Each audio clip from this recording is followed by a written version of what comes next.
Hello, moneymakers. A few weeks ago, I found a YouTube channel that broke my brain.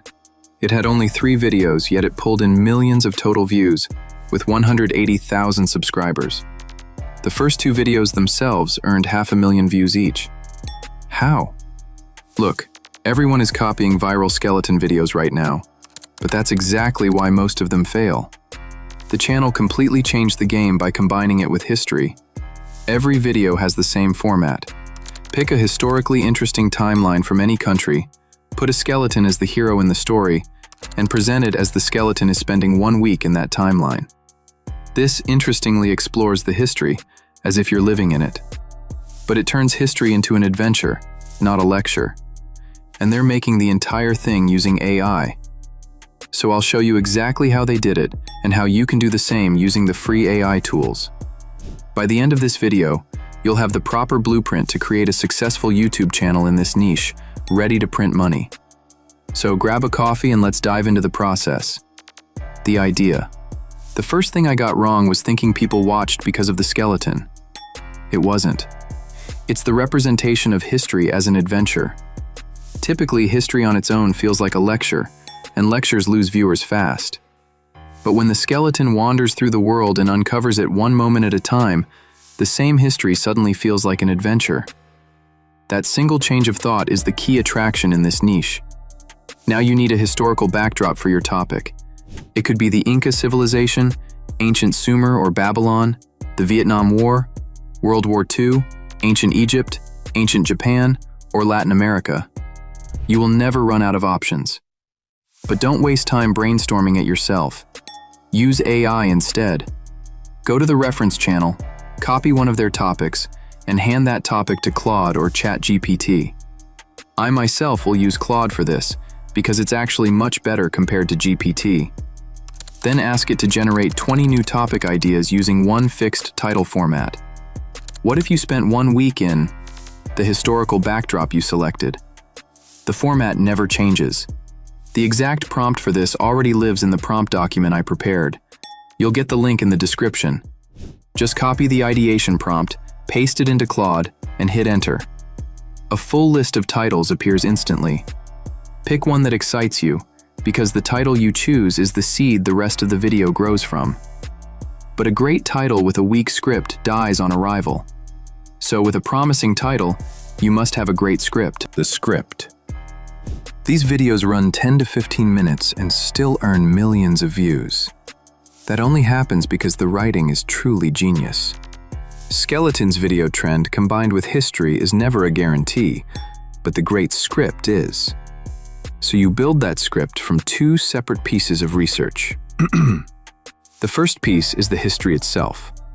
Take your chosen topic, paste it into ChatGPT, and use the research prompt from the document. Before you press enter, switch ChatGPT into deep research mode, because you need depth on how those people actually lived, how they behaved, and what their culture felt like. There's a reason why I'm using ChatGPT for deep research purposes instead of Claude. Claude's deep research can run much longer and often needs the pro plan to complete. But ChatGPT moves faster here. So after you start it, ChatGPT gathers a few sources and asks whether to begin or cancel, so you click Start and let the progress bar run. When it finishes, you download the full report and save it as a PDF or a Word file. Now you switch back to Claude for the second piece, which is competitor research. The reference channel is your competitor now because you are entering its exact niche. So just take 3 or 4 of its videos and pull their transcripts. My reference channel only had 3 videos, so I used all 3. Upload those transcripts into Claude and ask it to study them at 2 levels at once, the broad level and the microscopic level. You need the AI to understand the historical backdrop, the storytelling, the pacing, and the full DNA of how those scripts are built. Once Claude truly understands DNA, upload your research material generated by ChatGPT and give it one instruction. Using the same storytelling and script writing DNA, write a completely new script based on this new topic. You'll get all these prompts in the prompt doc again. That instruction is the whole magic, because you are mixing two research studies into one. One half is your fresh historical topic. The other half is the proven storytelling style of the reference channel. The result is a script that feels familiar to that audience, yet belongs entirely to you. Read it through once. Claude already writes well, so it's usually strong already. Sometimes you only have to tweak the small moments that feel off. Then your script is locked. The visuals. A locked script is still just words on a screen, so now you build the world it describes. This is the part everyone assumes is expensive, but we'll do it completely for free. First, you need to make the prompts. There are two kinds of prompts for every scene. One is an image prompt that creates the still, and one is a matching video prompt that brings the image to life. But none of that works without your lead actor, so you build the skeleton first.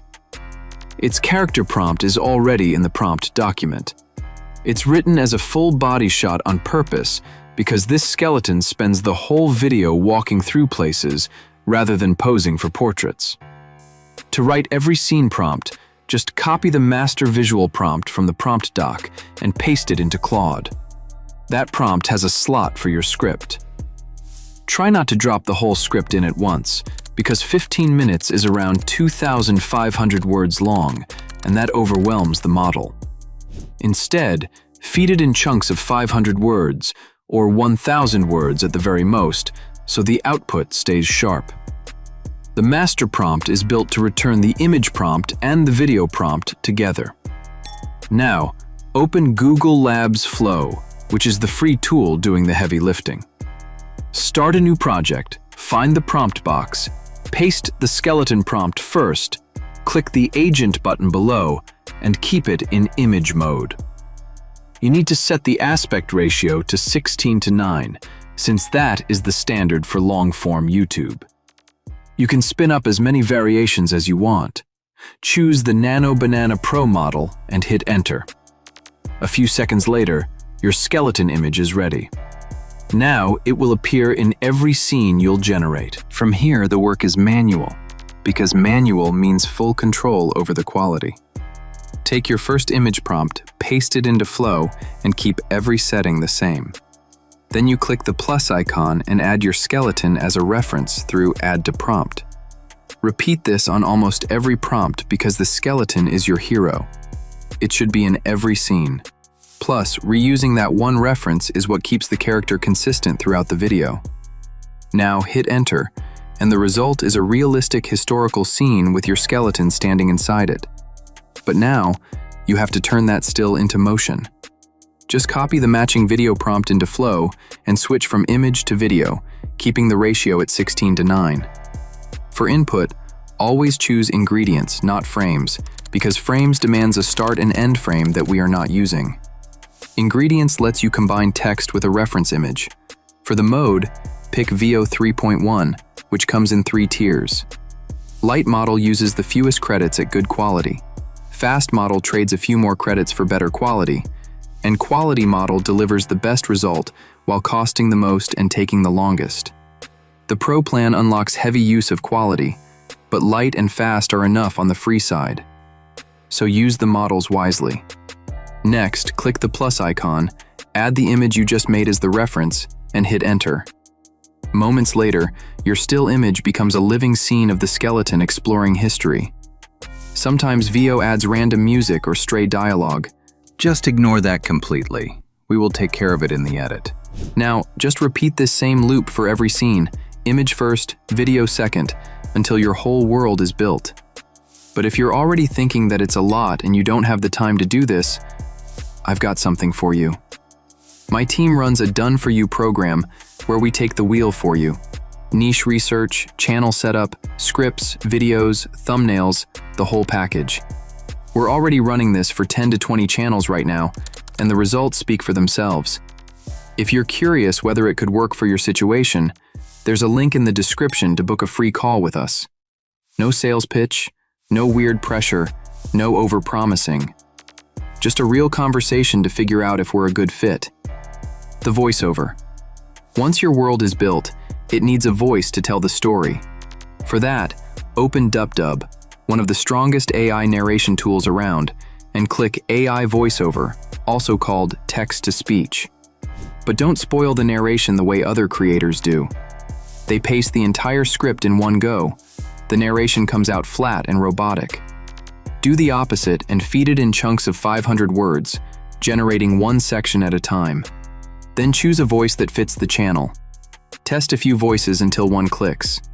Today is the day to remind yourself that you possess the power and strength you need to bring contentment, stand yourself, and to give yourself the love and the patience. Once upon a time in a small village, there lived a young girl. She was known for her kindness and love for animals. Once upon a time in a small village, there lived a young girl.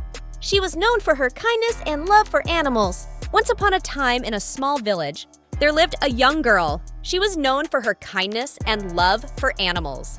I use this. The speed and pitch defaults usually work, so you rarely touch them. Day 1. You wake up in Paris, 1793, year 2 of the Republic. The monarchy is dead, the king's head already gone, and the guillotine hasn't stopped since. You live in one room above a workshop near the Place des Innocents. Straw mattress, single hearth, a roof that leaks when it rains. You share the floor with 2 other families, and some nights, somebody's goat. You're a printer's assistant. A 15-minute script becomes roughly 5 narration files this way, so you name them in order, 1, 2, 3, which saves you real pain when editing.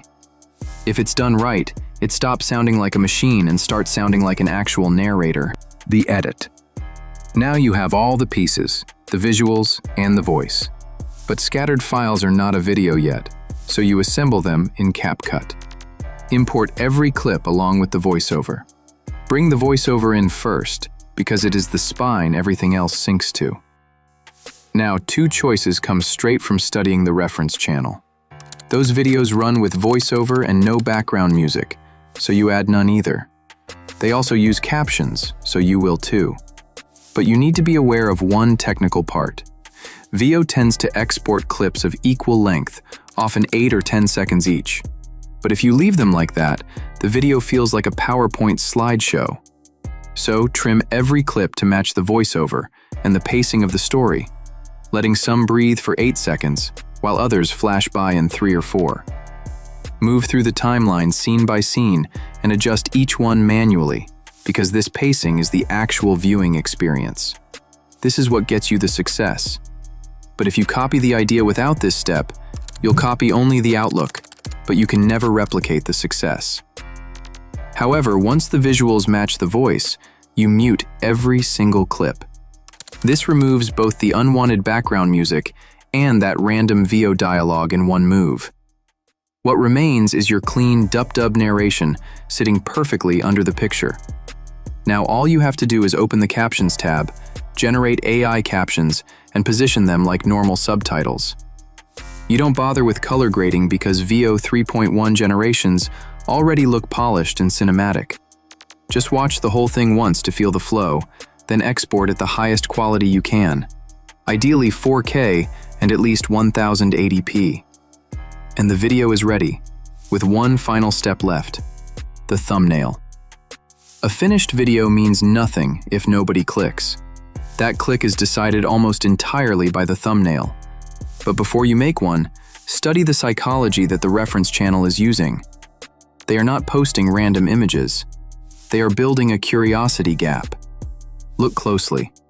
The title promises 1 full week, but the thumbnail shows the skeleton around day 3 or day 4 of that week.